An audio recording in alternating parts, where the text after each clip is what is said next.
Bonsoir à tous et bienvenue dans le JT de NC News. Ce soir, nous parlerons de la lutte contre la délinquance en province sud.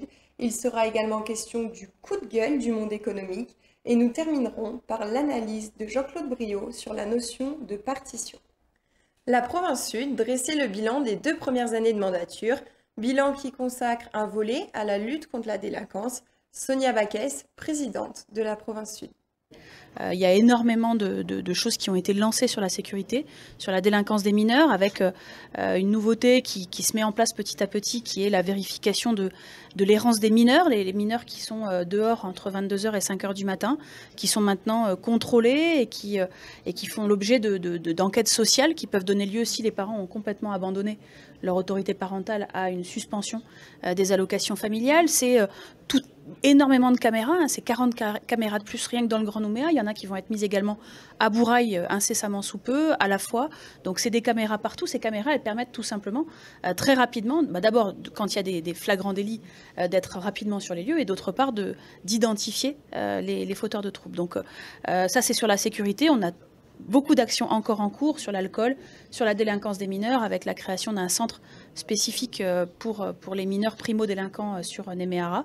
En matière de sécurité, on ne change pas les choses du jour au lendemain. Ça fait partie c'est des choses qui se règlent sur une génération, mais qui commencent maintenant, parce qu'il faut que tout le travail qui est fait sur la politique jeunesse, avec ce qu'on a appelé Milkman, mais qui ne s'appelle plus comme ça aujourd'hui, tout ce qui est fait sur la lutte contre la délinquance, tout ça, c'est des choses qui vont porter leurs fruits, qui vont continuer de manière plus importante dans les prochaines années.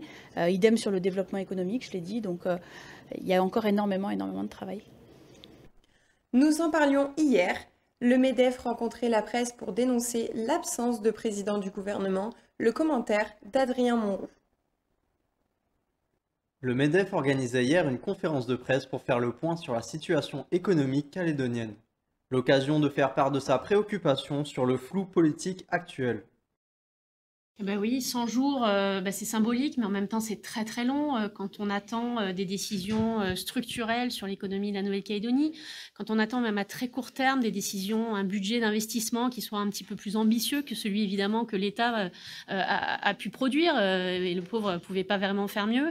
Quand on attend que le plan d'Ocamo, qui est censé sauver nos comptes sociaux, soit mis enfin en œuvre.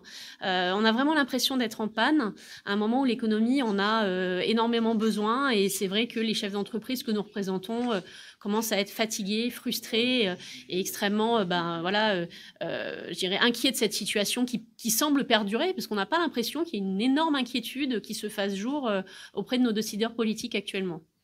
L'organisation patronale dénonce également la problématique des délais de paiement du public, véritable frein au développement économique.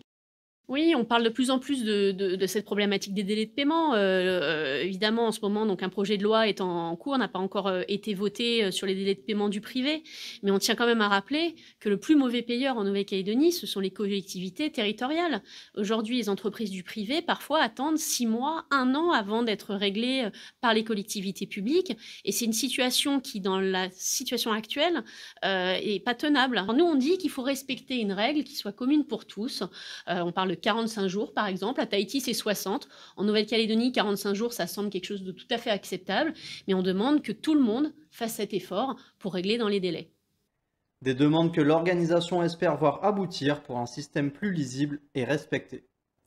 La présentation d'une solution institutionnelle au Sénat par Pierre Frogier a relancé le débat sur la partition. Sur ce point, l'analyse de Jean-Claude Briot. Alors Gaby Briot, donner davantage de pouvoir aux provinces, est-ce organiser la partition de la Nouvelle-Calédonie? Alors, ça prouve en tous les cas que tout peut faire polémique de nos jours. Cette polémique, il y a des pour, il y a des contre, elle est assez étrange dans la mesure où la partition de la Nouvelle-Calédonie, le partage de la Nouvelle-Calédonie en 3 collectivités puissantes, 3 collectivités qui furent également un partage politique de la Nouvelle-Calédonie, tout cela a été fait dans le cadre des accords Matignon il y a 30 ans. Ce n'est pas un simple découpage administratif qui a été effectué. D'ailleurs, dans le préambule, ce qu'on pourrait appeler le préambule des accords de Matignon, il est expressément écrit que la Nouvelle-Calédonie est un territoire fédéral constituée de 3 provinces.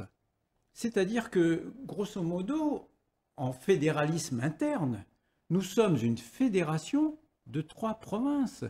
Et Donc la partition existe en gros oui, depuis on 88. peut appeler ça si une on partition, peut mais c'est pas. simplifier. Voilà, mais c'est déjà fait. Le professeur Fabron le rappelle fréquemment. Les accords de Matignon ont été des accords partitionnistes. Et ma foi, ça a rétabli la paix en Nouvelle-Calédonie. Et aujourd'hui, tout le monde vit parfaitement, d'ailleurs, le système des provinces. Mieux d'ailleurs que le système du gouvernement et du Congrès. Il faut voir ce qui se passe aujourd'hui. Et donc, non seulement cette partition a été effectuée il y a 30 ans, mais en plus, elle a produit des effets positifs pour la Nouvelle-Calédonie. C'est la fin de ce JT. Merci à tous de l'avoir écouté et à demain sur NC News.